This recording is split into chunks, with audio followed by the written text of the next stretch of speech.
నమస్కారం. 42 రోజుల technical teacher certificate ప్రోగ్రాంలో ఉత్సాహంగా పాల్గొంటున్న మీకందరికీ స్వాగతం.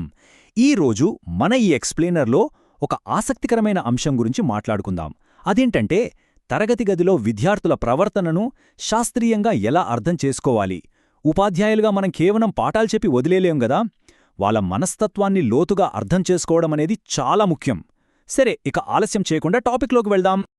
ఈరోజు మనం ప్రధానంగా 6 కీలక అంశాలను చూడబోతున్నాం.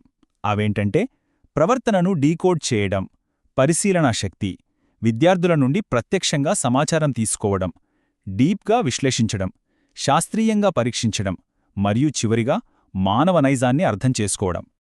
మొదటి విభాగానికి వచ్చేద్దాం. మానవ ప్రవర్తనను డీకోడ్ చేయడం. ఇది ప్రతి ఉపాధ్యాయుడికి ఒక బలమైన పునాది లాంటిది. ఒక్కసారి ఇక్కడున్న ఈ ఇన్ఫోగ్రాఫిక్ని గమనించండి. ఇది మనకు తెలుగు మరియు ఇంగ్లీష్ రెండు భాషల్లోనూ ఏకంగా 10 శాస్త్రీయ పద్ధతులను చాలా సులభంగా వివరిస్తుంది. టెక్నికల్ టీచర్స్గా మన ఈ శిక్షణకు ఇదే అసలైన బేస్. ఒక రకంగా చెప్పాలంటే, మనోవిజ్ఞాన పద్ధతుల సారాంశం మొత్తాన్ని ఈ ఒక్క చిత్రం మన కళ్ల ముందుంచుతోంది. ఇక్కడ అసలు పాయింట్ ఏంటంటే, ఈ పద్ధతులు ఏవీ గాల్లో మాటలు కావు. ఇవన్నీ అనుభవాధారిత మరియు వ్యవస్థీకృత పద్ధతులు. అంటే పక్కా ఎంపెరికల్ అండ్ సిస్టమాటిక్ మెథడ్స్ అనమాట. ప్రతిదానికి శాస్త్రీయమైన ఆధారాలుంటాయి. మన తరగతి గదిలో మనం కూడా ఇదే రకమైన సైంటిఫిక్ అప్రోచ్ను అలవర్చుకోవాలి. ఇకపోతే మన రెండో విభాగం, పరిశీలనా శక్తి. ఫీల్డ్లో ఉండి అసలు ఎలా గమనించాలి అనేది ఇది మనకు నేర్పుతుంది. ఇక్కడ మనం 2 విషయాల మధ్య ఉన్న చిన్న తేడాను గమనించాలి. 1 పర్యవేక్షణ పద్ధతి, 2 సహజ ప్రయోగ పద్ధతి. రెండూ ఒకటే అనిపిస్తాయి, కానీ పర్యవేక్షణ పద్ధతిలో మనం ఎలాంటి ఇంటర్ఫీరెన్స్ లేకుండా, ఉదాహరణకు పిల్లలు పార్క్లో ఆడుకుంటున్నప్పుడు వాళ్లను దూరం నుండి గమనిస్తాం. అదే సహజ ప్రయోగ పద్ధతిలో అయితే ఒక క్లాస్రూమ్ లాంటి న్యాచురల్ ఎన్విరాన్మెంట్లో మనం ఎలాంటి కృత్రిమ మార్పులు చేయకుండా పరిస్థితులను అధ్యయనం చేస్తాం. ఇప్పుడు మూడవ విభాగానికి వెళ్దాం. అదేంటంటే, విద్యార్థుల నుండి డైరెక్ట్గా ఇన్పుట్స్ తీసుకోవడం. ఇందులో బెస్ట్ టూల్ సర్వే పద్ధతి. ఒక పెద్ద గ్రూప్ ఒపీనియన్ ఒకేసారి తెలుసుకోవాలంటే ఇది అద్భుతంగా పనిచేస్తుంది. ఉదాహరణకు, ఆన్లైన్ క్లాసుల గురించి మీ విద్యార్థులు ఏమనుకుంటున్నారో తెలుసుకోవాలనుకోండి. వాళ్ళందరికీ ఒక క్వశ్చనర్ ఇచ్చి వాళ్ల ఫీడ్బ్యాక్ చాలా ఈజీగా సేకరించవచ్చు. అయితే కొన్నిసార్లు మనకు ఇంకా డీటెయిల్డ్ పర్సనల్ ఇన్ఫర్మేషన్ కావాల్సొస్తుంది. అప్పుడే ఈ ఇంటర్వ్యూ పద్ధతి రంగంలోకి దిగుతుంది. ఎగ్జామ్ స్ట్రెస్ అనేది పిల్లలకు చాలా సున్నితమైన సమస్య కదా. దాని గురించి విద్యార్థులతో ఫేస్ టు ఫేస్ కూర్చుని మాట్లాడితేనే వాళ్ళ అసలు ఆందోళనలేంటో మనకు అర్థమవుతాయి. నెక్స్ట్, 4వ విభాగం, లోతైన విశ్లేషణ మరియు అభివృద్ధి. దీన్నే మనం ఫోకస్డ్ అనాలిసిస్ అనొచ్చు. ఇందులో మనం ముఖ్యంగా మాట్లాడుకోవాల్సింది కేస్ స్టడీ పద్ధతి గురించి. ఇది ఒక రకంగా మైక్రోస్కోప్ పెట్టి చూసినట్లుంటుంది.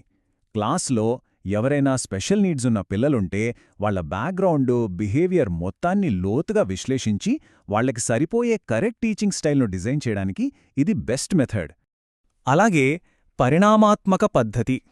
వయసుతో పాటు ప్రవర్తనలో వచ్చే మార్పులను ఇది ట్రాక్ చేస్తుంది. భాష నేర్చుకోవడమే తీసుకోండి. ఒక చిన్న పిల్లాడు ముందు బేసిక్ సౌండ్స్ చేస్తాడు, తర్వాత నెమ్మదిగా వొకాబులరీ పెంచుకుంటాడు. టీనేజ్కొచ్చేసరికి కాంప్లెక్స్ గ్రామర్ వాడేస్తాడు కదా.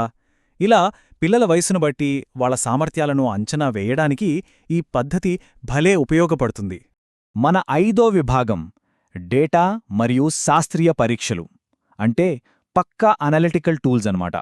ఈ అనలిటికల్ టూల్స్ని ఒకసారి గమనిస్తే ఇక్కడ మనకు 4 పద్ధతులు కనిపిస్తున్నాయి. మొదటిది ప్రయోగ పద్ధతి. అంటే క్లాస్లో ఏవైనా బహుమతులిస్తే పిల్లలు ఎంత వేగంగా నేర్చుకుంటారు అనేది ఒక కంట్రోల్డ్ వాతావరణంలో టెస్ట్ చేయడం. రెండోది సైకోమెట్రిక్ పద్ధతి.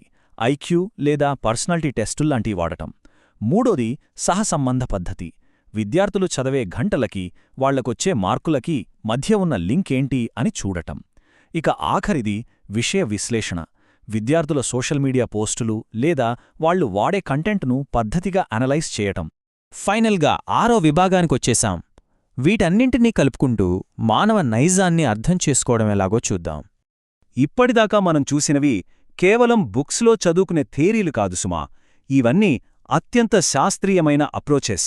ఇవి మన విద్యార్థుల ప్రవర్తనను పర్ఫెక్ట్గా అర్థం చేసుకోవడానికి మాత్రమే కాకుండా వాళ్ళ నిజ జీవిత సమస్యలకు సరైన సొల్యూషన్స్ వెతకడానికి మన చేతిలో ఉన్న అద్భుతమైన ఆయుధాలు. సో ఇప్పుడు మీకో ఇంట్రెస్టింగ్ క్వశ్చన్. మనం ఈ 10 రకాల పద్ధతులను చూశాం కదా.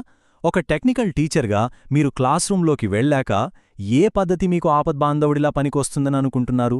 ఆలోచించండి. ఒక్కో పరిస్థితికి ఒక్కో పద్ధతి బాగా పనిచేస్తుంది కదూ. ఏ సమయంలో దేన్ని వాడాలో తెలుసుకోవడమే మన అసలు నైపుణ్యం. ముగించే ముందు ఒక మంచి మాట. ప్రవర్తనను అధ్యయనం చేయడమంటే మనిషిని అర్థం చేసుకోవడమే. ఇది నిజంగా చాలా పవర్ఫుల్ కోట్ కదా. ఒక ఉపాధ్యాయుడుగా మన సక్సెస్ అంతా విద్యార్థి మనస్సును అర్థం చేసుకోవడంలోనే ఉంది. ఈ 42 రోజుల ప్రోగ్రాంలో మనం నేర్చుకుంటున్న ఈ మెథడ్స్ అన్నీ మీ భవిష్యత్తు బోధనా ప్రయాణంలో గొప్పగా ఉపయోగపడతాయని ఆశిస్తున్నాను. ఈ ఎక్స్ప్లెయినర్ మీకందరికీ నచ్చిందని అనుకుంటున్నాను. All the best. మనం మళ్ళీ కలుద్దాం.